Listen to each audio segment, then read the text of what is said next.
খাবারের টেবিলে বসে আনমনে খাবার নাড়ছেন ভবেশবাবু। মন মস্তিষ্ক তার অথই চিন্তার সাগরে ডুবে। বড়মের সাংসারিক অবস্থার হাল হকিত ভালো নয়। প্রত্যহ অশান্তির খবর আসছে নিউ ইয়র্ক থেকে। সেদিন ছোট মেয়ের বিয়ের খবর জানাতে জামাইকে ফোন না করলে হয়তো জীবনও জানতে পারতেন না নিজের মেয়ের কীর্তি কাহিনী। এদিকে ছোট মেয়েও সপ্তাহে 2-এর বেশি হলো কলকাতা ইউনিভার্সিটি গার্লস হোস্টেলে চলে গিয়েছে। একই বড় মেয়ের সংসারের চিন্তা, অন্যদিকে ছোট মেয়েটাও বাড়ি থেকে চলে যাওয়ায় শূন্য বাড়িতে ভবেশবাবুর কেমন যেন একটা লাগছিল।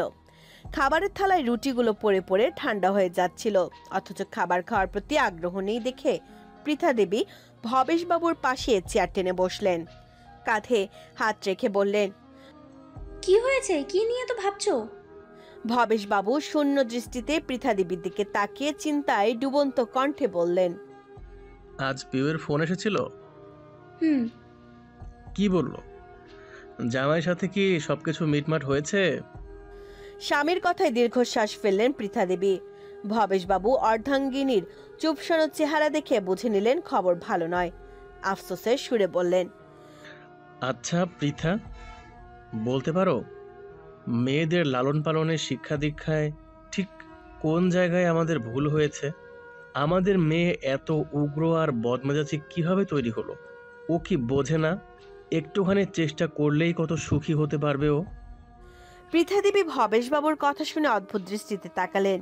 ভ্রু কুঁচকে তার কথার তীব্র বিরোধিতা করে বললেন, তুমি কিভাবে নিশ্চিন্ত হচ্ছ যে সব দোষ আমাদের মেয়ের? জামাইয়ের কি কোনো দোষ নেই নাকি? শোনোনি পিউ কি বলল?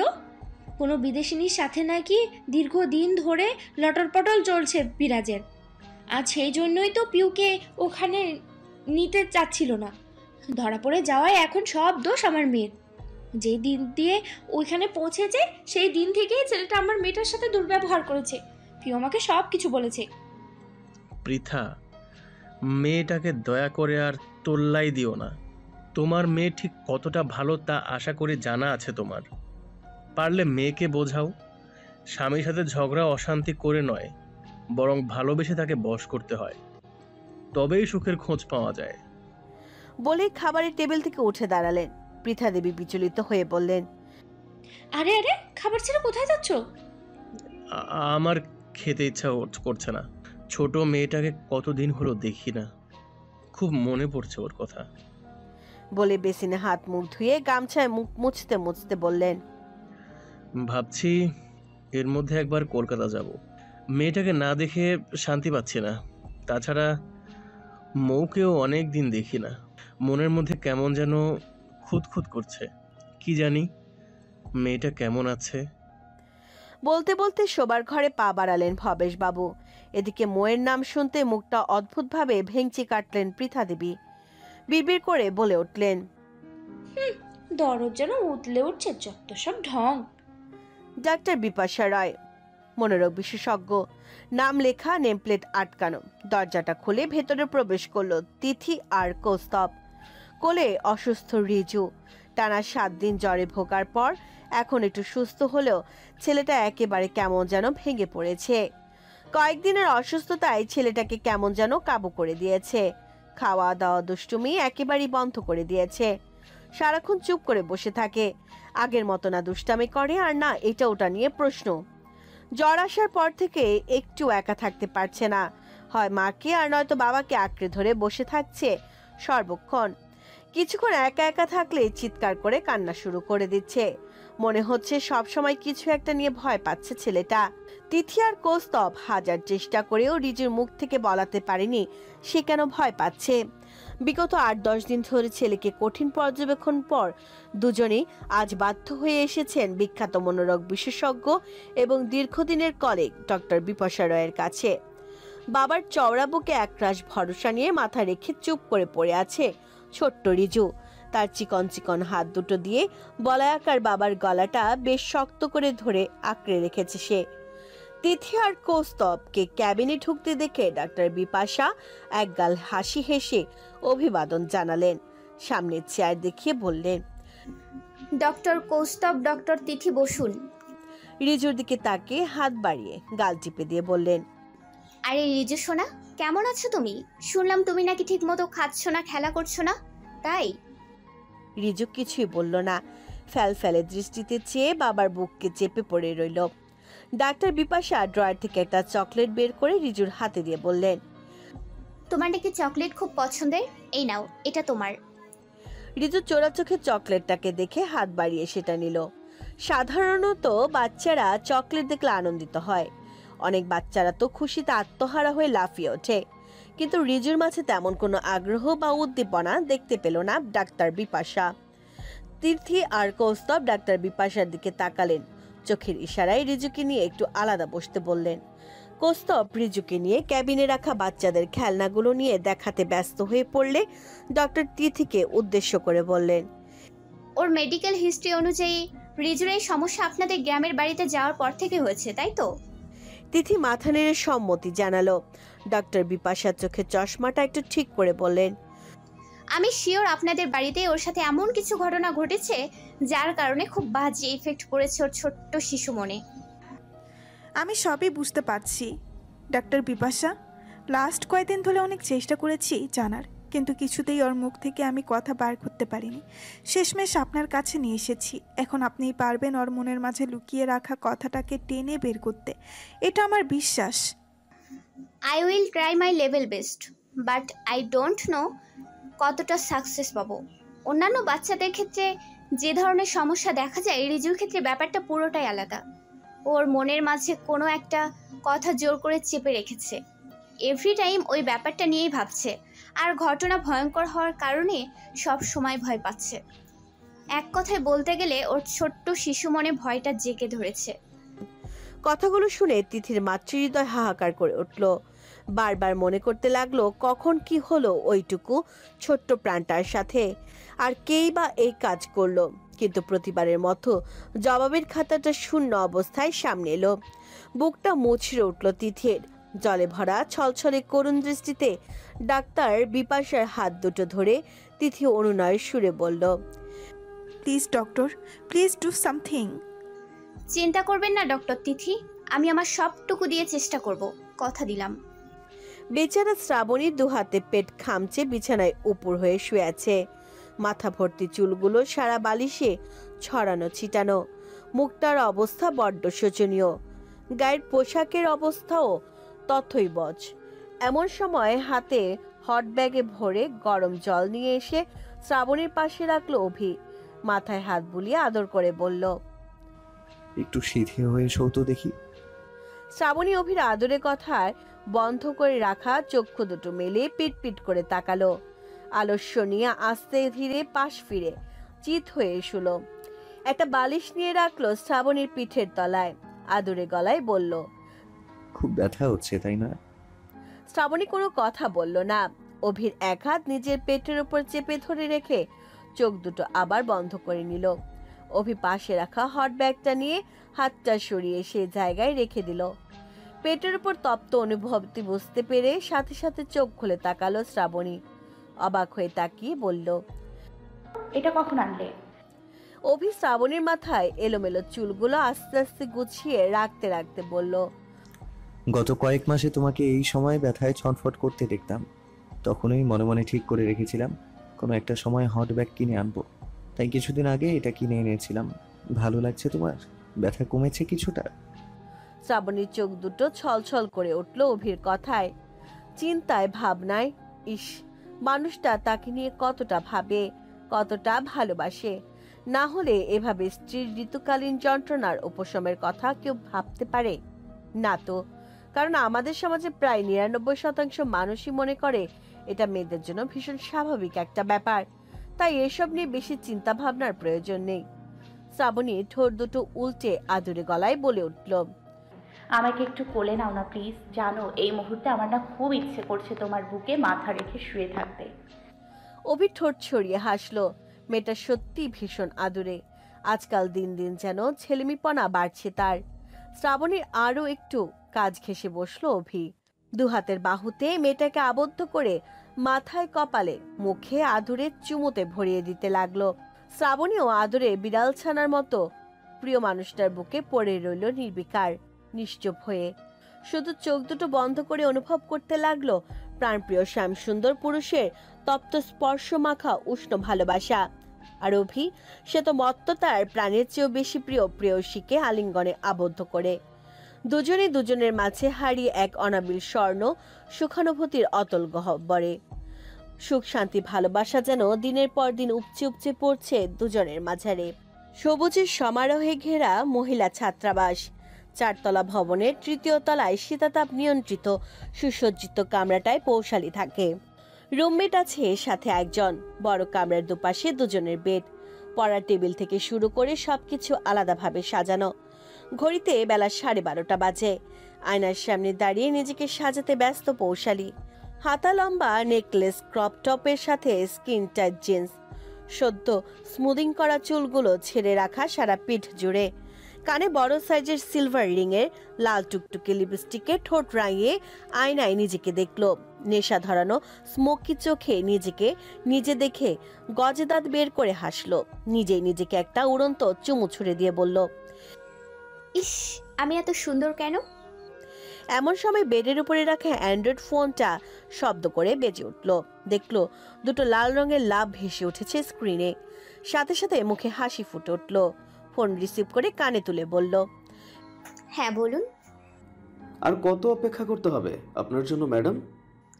বেশি নাই তো, আর একটু, ব্যাস হয়ে গেছে, আসছি।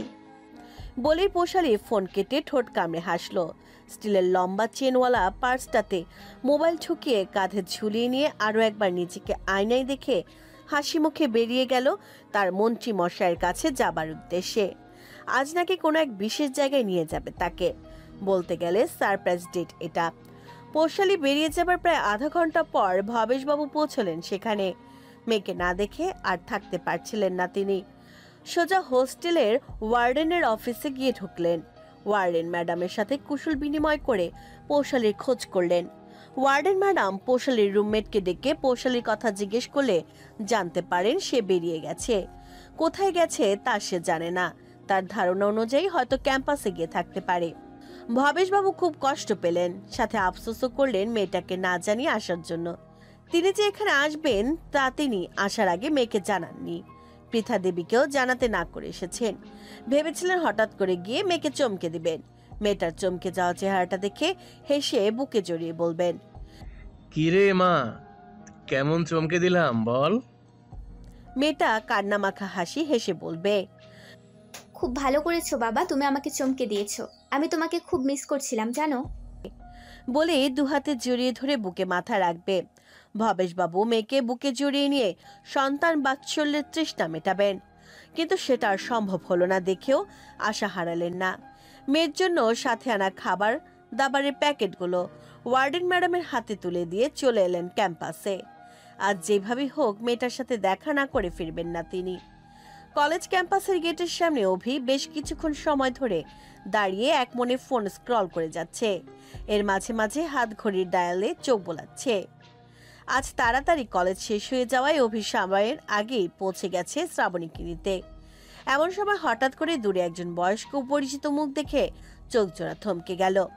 দেখলো মানুষটা গাছের ছায়ায় লোহার বেঞ্চে চুপসান হয়ে বসে আছে আর এদিক ওদিক তাকাচ্ছে। অভি ফোনটা পকেটে ঢুকিয়ে ধীর কদমে হেঁটে লোকটার কাছে গিয়ে দাঁড়ালো। লোকটা তখন অভির আগমন বুঝতে পারেনি, অন্যমনস্ক হয়ে দাঁড়িয়ে আছে অন্যদিকে। অভি একদম কাছে গিয়ে দাঁড়ালো, বলল, জেঠু আপনি? অভির কথায় ধ্যানভগ্ন হলো। অভিকে দেখা মাত্রই ভবেশবাবু উঠে দাঁড়িয়ে একগাল হেসে বললেন, আরে অভি, ভালো আছো বাবা? মৌ কেমন আছে? এই তো আপনাদের আশীর্বাদে আমরা দুজনই ভালো আছি। তা আপনি হঠাৎ এখানে কোনো কাজে এসেছিলেন? হ্যাঁ, কাজেই বলতে পারো। আসলে পৌশালী এখানে মাস্টার্স করার জন্য ভর্তি হয়েছে বেশ কিছুদিন হলো। ওর সাথে দেখা করতে এসেছিলাম আর কি। আপনি ওকে জানাননি এখানে এসেছেন? আসলে ভেবেছিলাম না জানিয়ে গিয়ে মেয়েটাকে চমকে দেব, কিন্তু সকাল থেকে আমি নিজেই চমকের উপর চমক পাচ্ছি। এখন ক্যাম্পাসের বাইরে সেই দুপুর থেকে বসে আছি। এখন তো কলেজ ছুটি হবার কথা, তাই না? আপনি এখানে এসেছেন ওকে ফোন করে জানিয়েছেন? আসলে আমি অনেকবার ফোন করেছি, কিন্তু কি জানি কেন মেয়েটা ফোন তুলছে না। ও আচ্ছা। বলতে বলতে অভির ফোনটা বেজে উঠল। স্ক্রিনে ভৌমিকার নামটা ভেসে উঠতে মুখে হাসির রেশ টেনে অভি ফোনটা রিসিভ করে বলল। ওখানে দাঁড়াও, আমি আসছি। বলেই ফোন কেটে ভবেশবাবুর ব্যাগটা নিজের কাঁধে নিয়ে বলল, চলুন জেঠু, শ্রাবণীর ছুটি হয়ে গেছে, ও গেটে দাঁড়িয়ে আছে, আমরা না হয় ওখানে গিয়ে অপেক্ষা করি। ভবেশবাবু মাথা নেড়ে সম্মতি জানিয়ে অভির সাথে হেঁটে গেটের সামনে আসতেই শ্রাবণীকে দেখতে পেলেন। শ্রাবণী হঠাৎ করে ভবেশবাবুকে দেখে চমকে উঠল। বিস্ফোরিত দৃষ্টিতে তাকিয়ে রইলেন সামনে দাঁড়ানো মানুষটাকে দেখে। ভবেশবাবু হাসি মুখে শ্রাবণীর মাথায় হাত বুলিয়ে বললেন, কেমন আছিস রে মা? ভালো আছিস তো? শ্রাবণীর চোখ দুটো ছলছল করে উঠল আবেগে। বাবা চলে যাবার পর এই মানুষটার বুকই তো বাবার আদর খুঁজতো ও। যখন জেঠিমার কথায় কষ্ট পেয়ে কাঁদতো তখন এই মানুষটাই তো ওকে আদর করত। প্রয়োজনীয় অপ্রয়োজনীয় প্রতিটা জিনিসের খেয়াল রাখতে যথাসম্ভব চেষ্টা করে যেত। আর আজ কতদিন পর মানুষটাকে সে দেখতে পেল। আবেগগুলো চোখের জল হয়ে ছেলে বেরিয়ে এলো দু চোখের সীমানা পেরিয়ে। ছুটে ঝাঁপিয়ে পড়ল জেঠুর বুকে। হাউমাউ করে কেঁদে ফেলল মেয়েটা। দুহাতে শক্ত বাঁধনে জেঠুকে জড়িয়ে ধরে বলল, জেঠু তুমি ভালো আছো? তোমাকে অনেক মনে পড়ছে জানো। আজ এই মুহূর্তে তোমাকে দেখবো একটু ভাবিনি। ভবেশবাবুর শ্রাবণীর কান্নায় দু চোখে জল ভরে এলো। মাথায় হাত বোলাতে বোলাতে বললেন, থাক না রে মা, আর কাঁদিস না। দেখ আমি ভালো আছি, আর এই মুহূর্তে তো আরো ভালো লাগছে।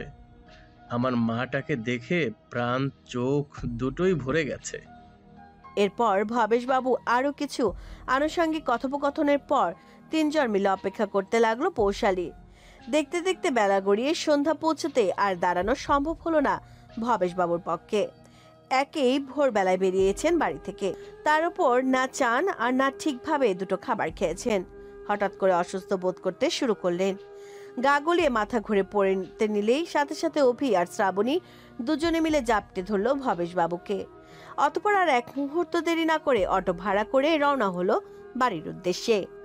অফিসের টেরিসে বিরাট পার্টির আয়োজন করা হয়েছে। আজ কোম্পানির 20 বছর পূর্তি এবং বিগত বছরগুলোয় একের পর এক সাফল্যের জন্য কোম্পানির ছোট বড় সকল এমপ্লয়ীদের নিয়ে এই পার্টির আয়োজন করেছে মালিক গোষ্ঠী। গোটা টেরিস জমজমাট। সারাদিনের কাজের পর পার্টি শুরু হয়েছে। একের পর এক ড্রিঙ্ক, পুল, সাইড মিউজিক, বার, কি নেই এই পার্টিতে। সারাদিনের অফিসের কাজের পর সকলে রিল্যাক্স মোডে পার্টি এনজয় করছে। ইলিনা হাতে একটা রেড ওয়াইনের গ্লাস তুলে হালকা হালকা শিপ নিয়ে গলা ভেজাচ্ছে আর সবার মস্তি করা দেখছে। অলি আর রবার্ট দুজন গার্লফ্রেন্ড বয়ফ্রেন্ড। ওরা রীতিমতো সুইমিং পুলে নেমে ডান্স করতে শুরু করেছে। আর তাই দেখে এলিনা হাসছে। বিরাজ হাতে একটা ওয়াইনের গ্লাস তুলে নিয়ে গম্ভীর মুখে একটু একটু করে গলা ভেজাচ্ছে।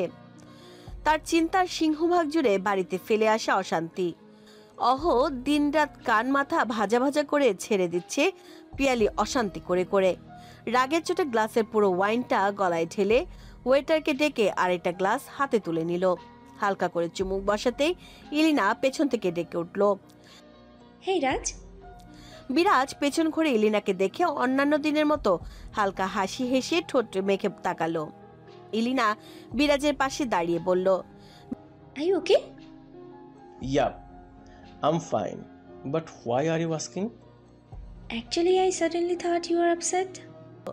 বিরাজ তাকালো ইলিনার নীল চোখে জোড়ার দিকে। তার যে মন খারাপ মেয়েটা কি করে যেন বুঝে নিল। অথচ পিয়ালির কথা মনে পড়তে মনের মধ্যে আবারও সে বিরক্তি চেপে ধরল। মনের অস্বস্তি মেটাতে হাতে থাকা তরলটুকু ডক ডক করে গলায় ঢাললো সে। হঠাৎ অলি আর রবার্ট দুজনে ছুটে এসে বিরাজ আর ইলিনার হাত ধরে ডান্স ফ্লোরে নিয়ে গেল। সবাই গলায় রঙিন তরল ছেলে রিল্যাক্স মোডে নাচে মত্ত। বিরাজ আর ইলিনাও ওদের সাথে সেখানে অংশগ্রহণ করলো।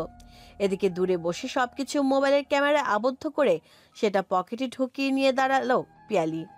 দাঁত মুখ চেপে মনে মনে বলল, আজ 3 মাস ধরে লক্ষ্য করছি এই মেয়ের সাথে তোমার যত সব ঢলাঢলি। সকালে মর্নিং ওয়াক থেকে শুরু করে পার্টি পর্যন্ত, আর আমি সামান্য কিছু সাজলেই বা কেনাকাটা করলেই দোষ। এদিকে আমাকে ফাঁকি দিয়ে বাইরে এসে অন্য মেয়ের সাথে ফুর্তি করা বার করছি। আমাকে তো চিনো না, এমন মজা দেখাবো সারা জীবন মনে রাখবে আমাকে তুমি আর তোমার এই ইলি। বলে গটগট করে হেঁটে ডান্স ফ্লোরে গিয়ে দাঁড়ালো। হঠাৎ ইলিনার হাত ধরে এক ঝটকায় টেনে নিয়ে দাঁড় করিয়ে সবার সামনে টেনে এক চর বসালো গালে। হঠাৎ এমন কাণ্ডে রীতিমতো সকলের মাঝে হইচই পড়ে গেল। নাচানাচি বন্ধ করে হয়ে গেল মুহূর্তেই। মিউজিক সিস্টেম বন্ধ হয়ে গেল।